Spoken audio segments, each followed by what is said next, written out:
अब बच्चों हमें आगे पढ़ना है कि पीतक का रासायनिक संगठन क्या है। इसका रासायनिक संगठन क्या हो सकता है? इसका रासायनिक संगठन, इसका जो रासायनिक संगठन है उसमें सबसे महत्वपूर्ण है, पहला है लिपिड फोस्फोलिपिड, साथ ही साथ जिसको हम कहते हैं लेसिथिन, लेसिथिन टाइप का होता है, फॉस्फोलिपिड होता है, साथ ही साथ इसमें कुछ प्रोटीन भी होता है, ठीक है। और ये प्रोटीन जो है एल्ब्यूमिन ग्लोबिन टाइप का हो सकता है, एल्ब्यूमिन और ग्लोबिन, नाम दिक्कत नहीं होनी चाहिए, एल्ब्यूमिन ऐसे लिखूं या फिर वैसे लिखूं, नाम तो है वो यही रहेंगे।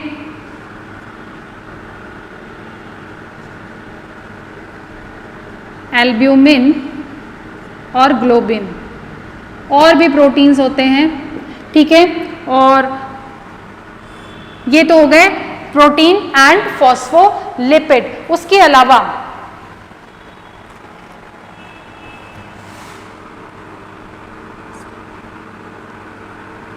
अलावा इसमें उपस्थित होता है कुछ मात्रा में कार्बोहाइड्रेट्स जो है वो बहुत ही कम मात्रा में होता है। कार्बोहाइड्रेट क्या होता है? बहुत ही कम मात्रा में, बहुत ही कम मात्रा में उपस्थित होता है, लेकिन ज्यादातर उनमें क्या देखने को मिलता है? एक तो फॉस्फोलिपिड और एक है प्रोटीन देखने को मिलता है। प्रोटीन के साथ लिपोप्रोटीन भी देखने को मिलता है। लिपोप्रोटीन क्या देखने को मिल रहा है? लिपोप्रोटीन, और साथ ही साथ प्रोटीन के साथ लिपिड भी होगा तो हम उसे कहते हैं लिपोप्रोटीन भी कहते हैं। फॉस्फेटिन भी यहां पर देखने को मिलता है,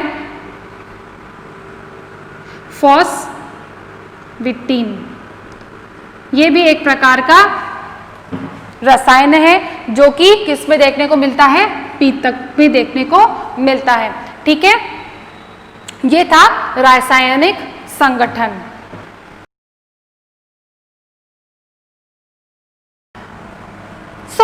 अब हम बात करेंगे परिपक्वन अवस्था की कि परिपक्वन अवस्था क्या है। अब देखो बच्चों, यहाँ पर हमने पढ़ लिया था, दो काल पढ़ लिए थे, पीतक पूर्व निर्माण और पीतक काल वाला। तो यानी कि पीतक काल के अंदर तो पीतक का निर्माण हो गया, और पीतक निर्माण से पहले जितनी भी उसको तैयारी करनी थी वो सारी कहाँ हो गई? पीतक पूर्व के अंदर, पूर्व पीतक के अंदर उसकी तैयारी हो गई।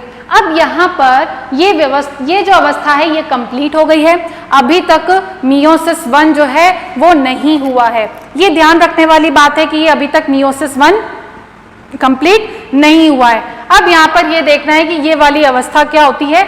मनुष्य के अंदर ये अवस्था नहीं पाई जाती है, उसके अंदर अवस्था कौन सी वाली लंबी पाई जाती है?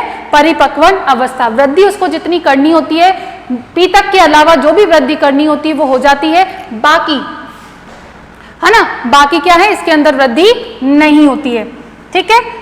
अब यहाँ पर मनुष्य की बात करें तो मनुष्य में ये सबसे अधिकतम अवस्था होती है, अवधि सबसे लंबी अवधि वाला होता है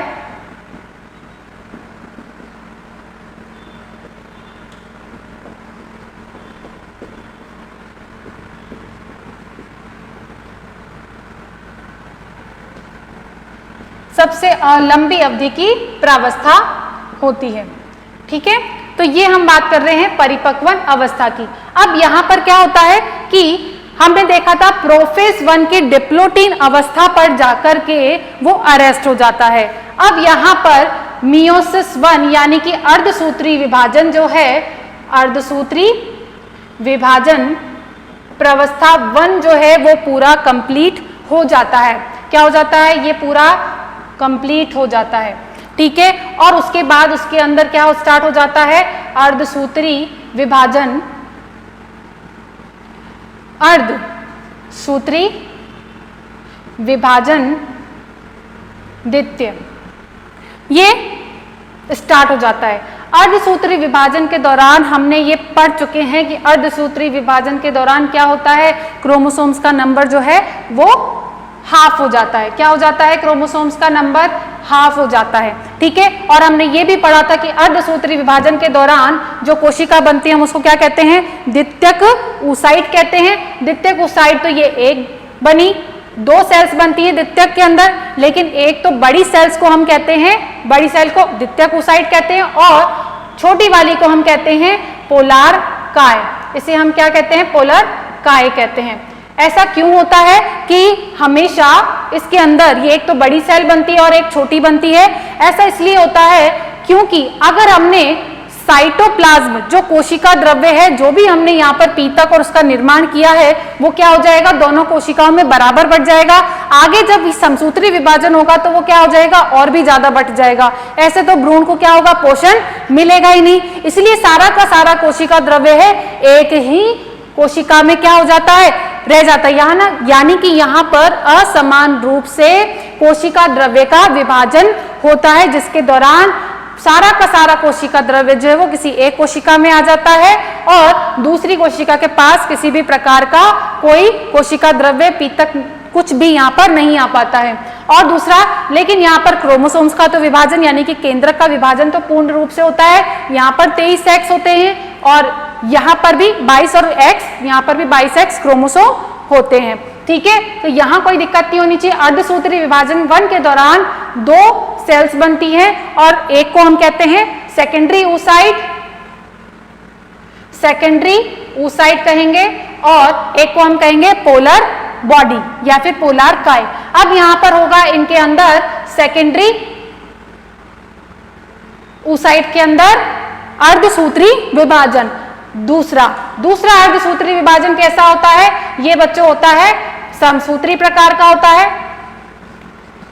समसूत्री विभाजन यहाँ पर इसको हम कहते हैं। तो अब जब समसूत्री विभाजन तो होगा तो अगेन सेकेंडरी oocyte में क्या होगा?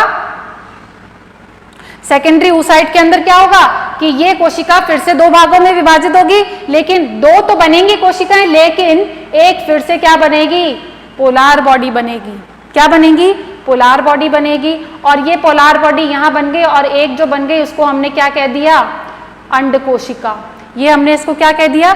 अंड कोशिका। और दूसरी वाली जो ये जो पोलार काय थी ये भी 2 भागों में विभाजित होगी, ये भी क्या बनाएगी? 2 अगेन पोलार काय बनाएगी, जिसको हम सेकेंडरी पोलार काय कहते हैं। अब देखो, ये तो हमने लास्ट लेक्चर्स में हमने पढ़ लिया था। थोड़ा सा यहाँ पे कॉम्प्लेक्स है। हम पढ़ चुके हैं कि सेकेंडरी oocyte जब बनता है, सेकेंडरी oocyte में जब समसूत्री विभाजन स्टार्ट होता है तो ये स्टार्ट होने पर अगेन मेटाफेज पर रुक जाता है। क्या हो जाता है? मेटाफेज पर रुक जाता है। क्या हो जाता है? अरेस्ट हो जाता है। मेटाफेज पर जाकर के क्या हो जाता है? अरेस्ट हो जाता है, पूरा कंप्लीट नहीं होता है। ये बात आपको ध्यान रखनी है कि गुणन अवस्था के दौरान तो वो डिप्लोटीन अवस्था में आया, परिपक्व अवस्था में आकर के उसने क्या किया? परिपक्व अवस्था में आकर के अपना अर्धसूत्री विभाजन प्रथम कंप्लीट किया, अर्धसूत्री विभाजन दूसरा चालू किया और उसको भी मेटाफेज पर आकर के रोक दिया। अब ये कब दोबारा वापस से चालू होगा? ये तब चालू होगा जब अंड कोशिका निषेचन के लिए, जब स्पर्म आकर के इसको यहाँ पर एंटर होने की कोशिश करेगा। जैसे ही एंटर होने की कोशिश करेगा, यहाँ पर जो अर्धसूत्री विभाजन जो कि मेटाफेज पर रुका हुआ था वो रिज्यूम हो जाएगा, वापस चालू हो जाएगा, वो पूरा कंप्लीट करेगा। ठीक है, सो ये स्टोरी होती है निषेचन के, फर्टिलाइजेशन के दौरान की। ठीक है, तो अर्थ ये है परिपक्वन अवस्था। परिपक्वन अवस्था जो कि ह्यूमंस के अंदर क्या होती है? सबसे लंबी होती है, क्योंकि क्या किया जाता है ह्यूमंस के अंदर भी कि वो अर्धसूत्री विभाजन 2 पर आकर के अभी भी रुक जाती है। किसके लिए? निषेचन के लिए। जब तक निषेचन नहीं होगा, स्पर्म की एंट्री नहीं होगी, तब तक ये अर्धसूत्री विभाजन कंप्लीट नहीं होगा। ठीक है, ऐसा सभी स्तनियों में देखा जाता है। ये तभी होगा जब अर्धसूत्री विभाजन तभी कंप्लीट होगा जब स्पर्म की एंट्री होगी। ठीक है, सो अब हम आगे पढ़ेंगे। ये हमारा पूरा कंप्लीट हो चुका है। ठीक है, तो इस पूरी एक ओगोनिया से एक ही अंड कोशिका का निर्माण होता है, एक प्राइमरी oocyte से, है ना। एक ही अंड कोशिका का निर्माण हो रहा है और हमने वहां पर पढ़ा था कि प्राइमरी स्पर्मेटोसाइट से 4 स्पर्म्स का निर्माण होता है, लेकिन यहाँ पर सिर्फ एक का ही निर्माण होता है। ठीक है, सो ये स्टोरी थी अंड जनन की। अब हम इसके आगे पढ़ेंगे, कुछ अंड के प्रकार पढ़ेंगे कि कितने प्रकार के होते हैं। ठीक है, पीतक के आधार पर।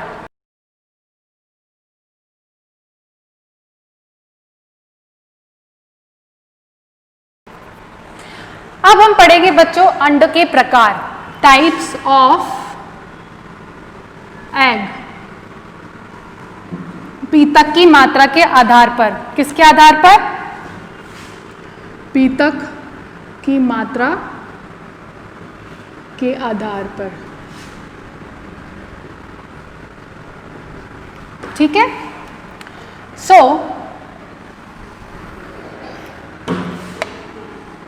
कुछ प्रकार हैं। सबसे पहला प्रकार है अपीतकी।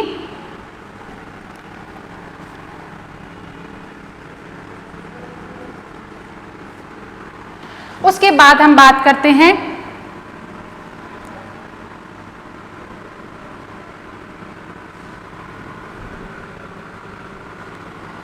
अपीतकी, अल्पपीतकी,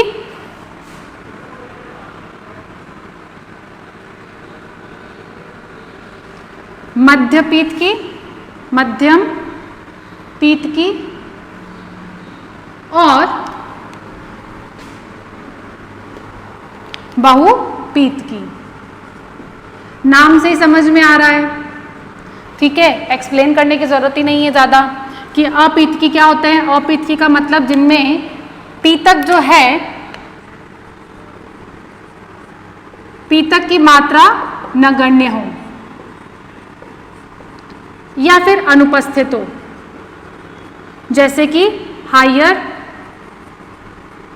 मैमल्स, अपरा वाले, जिनके अंदर अपरा पाई जाती है। प्लेसेंटल एनिमल्स होते हैं जिनके अंदर प्लेसेंटा के द्वारा पोषण प्रदान किया जाता है, जिनका डेवलपमेंट जो है गर्भाशय के अंदर ही होता है, उसे हम कहते हैं, उनके जो अंडे होते हैं वो कैसे होते हैं? अपीतकी प्रकार के होते हैं, क्योंकि उनके अंदर पीतक की मात्रा नहीं पाई जाती। पीतक नगण्य मात्रा में होता है या फिर एब्सेंट होता है। अब हम बात करते हैं अल्पपीतकी की। अल्पपीतकी को हम माइक्रोलेसिथल भी कहते हैं और इसको एलेसिथल भी कहते हैं। अल्पपीतकी का मतलब है कि जिसमें पीतक की मात्रा जो है वो सूक्ष्म होती है। पीतक की मात्रा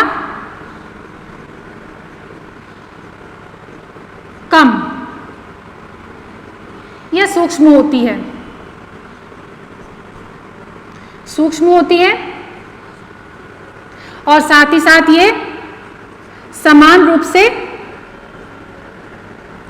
वितरित, समान रूप से वितरित होती है। पीतक जो है समान रूप से वितरित होता है। ठीक है, जैसे कि कुछ होते हैं आदिम निम्न कशेरुक, जिनको हम कहते हैं, ज्यादातर निम्न कशेरुक जो होते हैं उनके अंदर देखने को मिलता है अल्पपीतकी प्रकार के अंडे। हम किसके आधार पर पढ़ रहे हैं? पीतक की मात्रा के आधार पर पढ़ रहे हैं। उसके अलावा जैसे कि इसके अंदर निम्न कशेरुक के अंदर क्या आ जाते हैं? सिफेलोकॉर्डेट्स आ जाते हैं, है ना,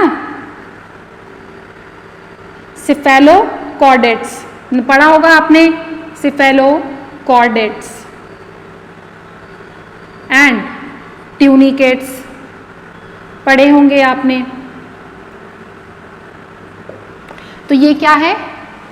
निम्न कशेरुक है, जिनके अंदर पीतक की मात्रा काफी कम होती है। अब हम बात करते हैं मध्यम पीतकी। इसमें थोड़ी मात्रा अधिक होती है। पीतक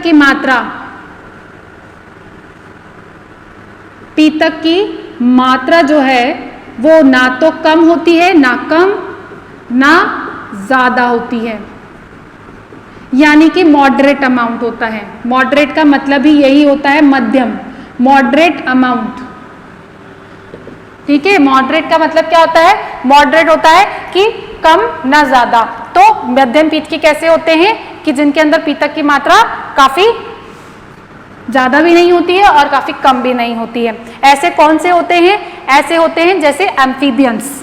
क्या होते हैं? एम्फीबियंस। एम्फीबियंस को क्या कहते हैं बच्चों? उभयचर प्राणी, जो कि टेरेस्ट्रियल यानी कि स्थल पे भी रहते हैं और पानी में भी रहते हैं, उनको हम क्या कहते हैं? एम्फीबियंस। जैसे कि फ्रॉग, है ना, मेंढक। ये तो मुझे बताने की जरूरत नहीं है कि एम्फीबियंस क्या होते हैं, ठीक है। और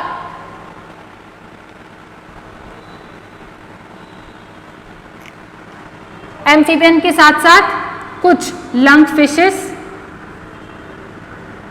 भी होती हैं।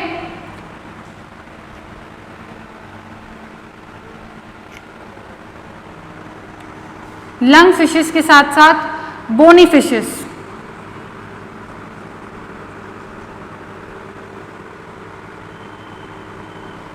अब हम बात करते हैं बहुपीतकी की। बहुपीतकी का क्या मतलब है? नाम से पता चल रहा है कि जिनके अंदर पीतक की मात्रा क्या होती है? काफी अधिक होती है।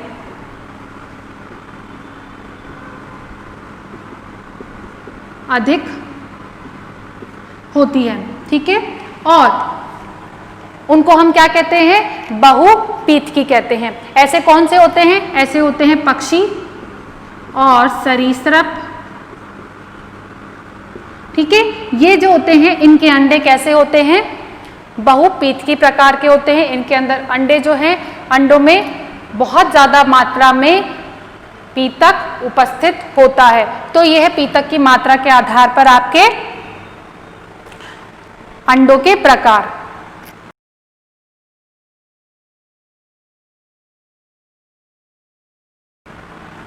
अब हम पढ़ेंगे वितरण के आधार पर अंडों के प्रकार। वितरण के आधार पर,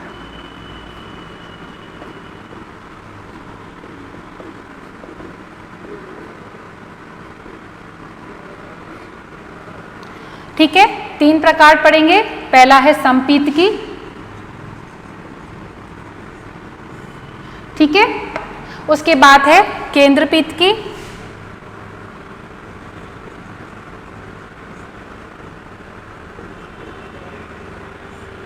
समपीतकी, केंद्रपीतकी। उसके बाद है ध्रुवपीतकी,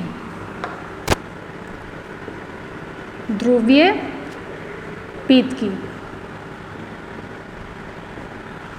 देखो,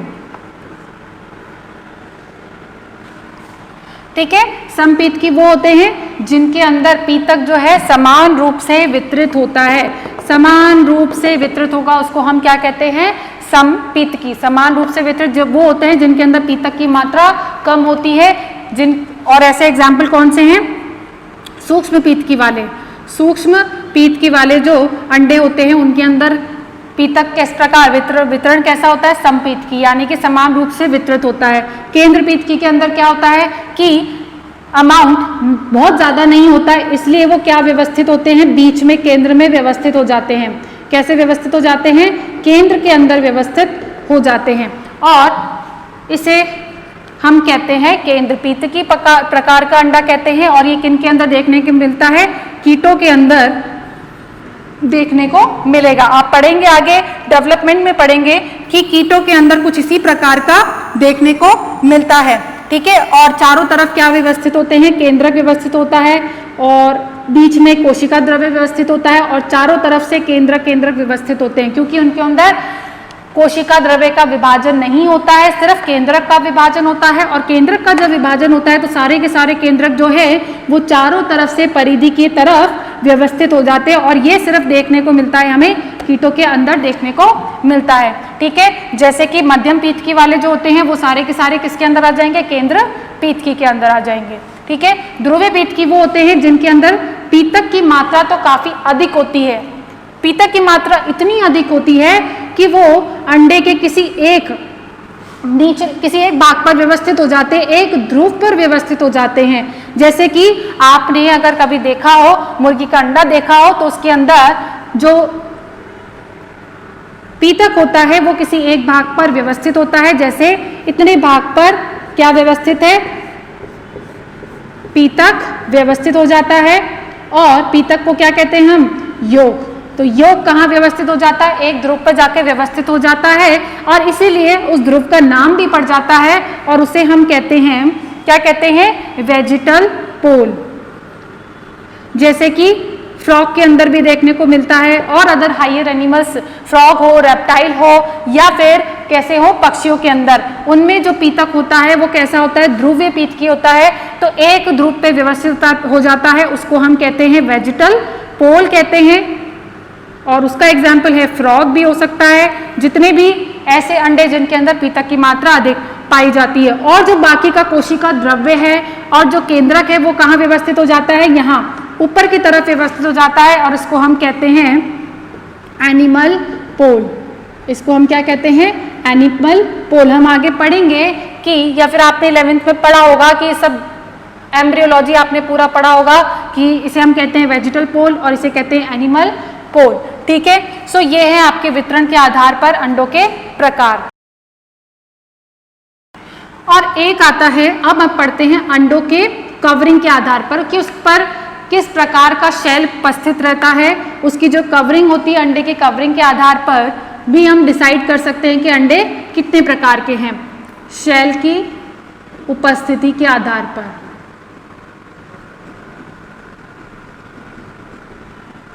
कौन से होते हैं?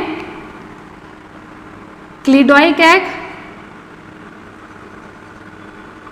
क्लिडोइक एग और non cleidoic egg. Non cleidoic egg, cleidoic egg का मतलब वो होता है जिनके अंडे के बाहर कैल्शियम कार्बोनेट का हार्ड कठोर आवरण पाया जाता है। क्या पाया जाता है? कठोर आवरण पाया जाता है। और नॉन क्लिडोइक के अंदर वो वाले एनिमल्स, उनके अंडे आते हैं जिनके अंदर किसी प्रकार का कोई हार्ड कवरिंग नहीं, कोई कठोर आवरण अनुपस्थित होता है। और इनके अंदर कठोर आवरण जो है वो उपस्थित होता है, ज्यादातर वो कैल्शियम कार्बोनेट का होता है ना। तो उसे हम कहते हैं क्लिडोइक एग। बेसिकली ये किनके अंदर देखने को मिलता है? जो कि एक्वेटिक एनिमल्स, एक्वेटिक एनवायरनमेंट में रहते हैं। कौन रहता है? एक्वेटिक, एक्वेटिक यानी कि जलीय वातावरण में जो रहते हैं वो, या फिर जो स्थल पे रहने वाले होते हैं। एक्वेटिक से तो एक्वेटिक नहीं, स्थल में रहने वाले जो होते हैं उनके अंदर ऐसा क्लिडोइक एग पाया जाता है। स्थल के अंदर आप जानते हैं कि अगर निषेचन हो जाने के बाद या फिर निषेचन से पूर्व भी अगर इसे सुरक्षित रहना है तो हार्ड कवरिंग होनी चाहिए। बाहर के वातावरण से उसे बचाने के लिए उसके बाहर क्या आवरण लगाया जाता है? कैल्शियम कार्बोनेट का कठोर आवरण लगाया जाता है। ठीक है, सो उसे हम कहते हैं क्लिडोइक एग। और जिनके ऊपर आवरण नहीं होता है, जैसे कि जिनके अंदर भ्रूण जो है वो कैसा होगा? शरीर के अंदर ही विकसित होगा, तो वहां पर इसकी जरूरत ही नहीं है। साथ ही साथ जो एक्वेटिक एनिमल्स होते हैं, जो जलीय प्राणी होते हैं, उनके अंदर भी ऐसा देखने को मिलता है नॉन क्लिडोइक एग। ठीक है, अब हम oocyte के स्ट्रक्चर तो हम पढ़ चुके हैं, लेकिन उसकी हमें मेम्ब्रेन्स पढ़नी है। oocyte के स्ट्रक्चर, oocyte है, उसके स्ट्रक्चर तो हम पढ़ चुके हैं पहले ही कि उसका स्ट्रक्चर कैसा होता है। अब हम पढ़ेंगे उसकी मेम्ब्रेन्स के बारे में। उसकी हम पढ़ेंगे मेम्ब्रेन्स के बारे में, जिनको हम कहते हैं एग मेम्ब्रेन कहते हैं। ये 3 प्रकार की होती हैं। पहला है primary membrane, primary egg membrane, इसे हम क्या कहते हैं? प्राथमिक अंड झिल्ली। क्या कहेंगे? प्राथमिक अंड झिल्ली। ठीक है, कोई दिक्कत है इसको समझने में? नहीं। प्राइमरी अंड मेम्ब्रेन जो है वो कौन सी होती है? एक तो होती है जोना पेलुसिडा,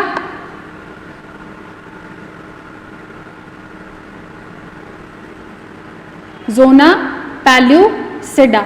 ये कौन सी होती है? प्राइमरी एग मेम्ब्रेन होती है। और इसका निर्माण कौन करता है? इसका निर्माण जो है, इसका निर्माण जो है वो कौन करता है? oocyte के द्वारा ही किया जाता है, oocyte के द्वारा ही किया जाता है, इसलिए उसे क्या कहा जाता है? प्राइमरी एग मेम्ब्रेन कहा जाता है। ठीक है, corona radiata, vitelline membrane, zona pellucida, zona radiata. Zona pellucida के अलावा एक होती है विटेलाइन मेम्ब्रेन और दूसरी होती है कोरोना रेडिएटा।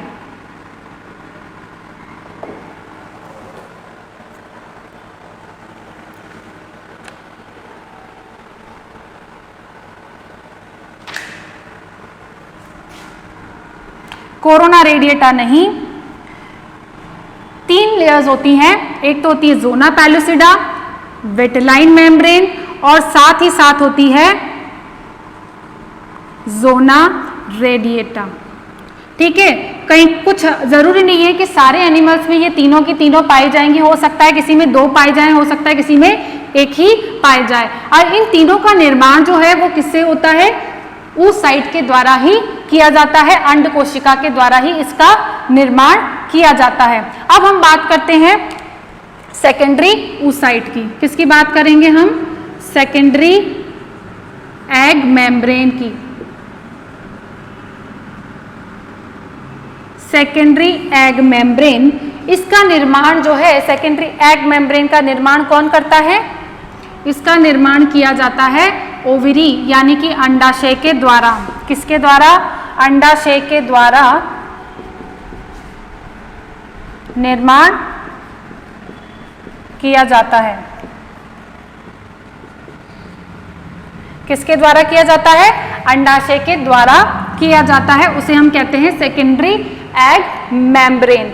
दूसरा कौन सी होती है? Corona radiata. यहां पर आती है कोरोना रेडिएटा।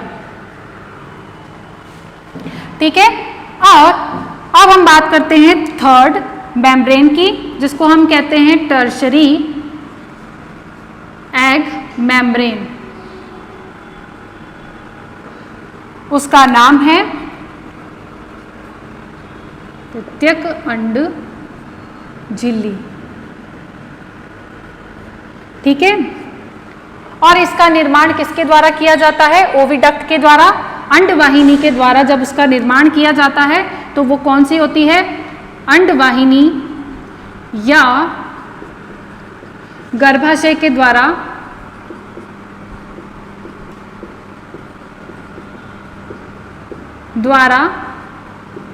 निर्माण किया जाता है, तो उसे हम कहते हैं टर्शरी एग मेम्ब्रेन कहते हैं।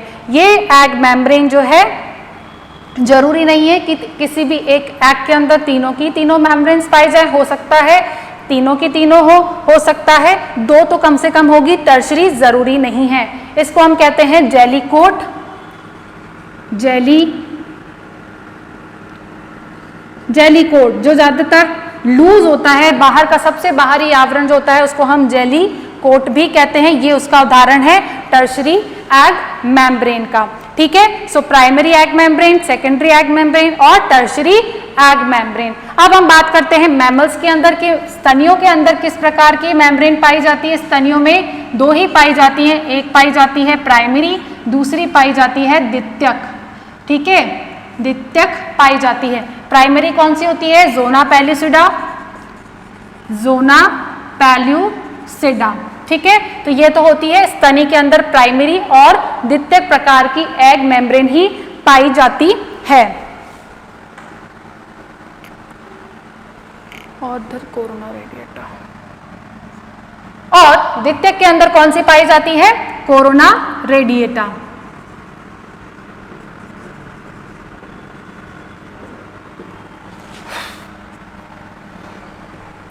ठीक है, तो ये है स्तनियों के अंदर, ये तो हमने जनरलाइज्ड पढ़ा है, और ये हमने पढ़ा है सिर्फ स्तनियों के अंदर कि स्तनियों में कितने प्रकार की पाई जाती हैं। 2 ही पाई जाती हैं, टर्शरी नहीं पाई जाती है, केवल 2 ही पाई जाती हैं, ज़ोना पैलिसिडा एंड कोरोना रेडिएटा। और ज्यादा से ज्यादा यहाँ पर आपको मिल जाएगी वेटेलाइन मेम्ब्रेन, लेकिन वो विटिलाइन मेम्ब्रेन जो है वो सेल मेम्ब्रेन को ही यहाँ पर विटिलाइन मेम्ब्रेन कहा जाता है स्तनियों के अंदर, ठीक है। सेल मेम्ब्रेन को ही क्या कह दिया जाता है, विटिलाइन मेम्ब्रेन कह दिया जाता है। और ये है जोना पैलिसिडा एंड कोरोना रेडिएटा। तो यहाँ पर टर्शरी मेम्ब्रेन नहीं पाई जाती है, बाकी कुछ एनिमल्स के अंदर टर्शरी मेम्ब्रेन एक मेम्ब्रेन है वो भी देखने को मिलती है। सो आज हमारा ये टॉपिक जो है कंप्लीट हो गया है। नेक्स्ट हम उठाएंगे निषेचन की प्रक्रिया किस प्रकार से होती है वो हम देखेंगे। निषेचन के बाद उसके हम पढ़ेंगे क्लीवेज पढ़ेंगे, विदलन पढ़ेंगे, फिर उसमें किस प्रकार का विभेदन होता है उन कोशिकाओं में और किस प्रकार से अंगों का निर्माण होता है, वो सारा हम प्रोसेस इसके अंदर देखेंगे, ठीक है। रिवाइज कीजिए, क्वेश्चंस कीजिए इसके, ठीक है। जितने भी क्वेश्चंस अभी हम बहुत कम पढ़ रहे हैं तो प्लीज इनके क्वेश्चंस भी साथ साथ में करते जाइए और अपने डाउट्स को मार्क कीजिए, ठीक है। डाउट्स को मार्क कीजिए, जब भी हम मिलेंगे तब हम इसके बारे में डिस्कस करेंगे, ठीक है। मिलते हैं अब नेक्स्ट लेक्चर में।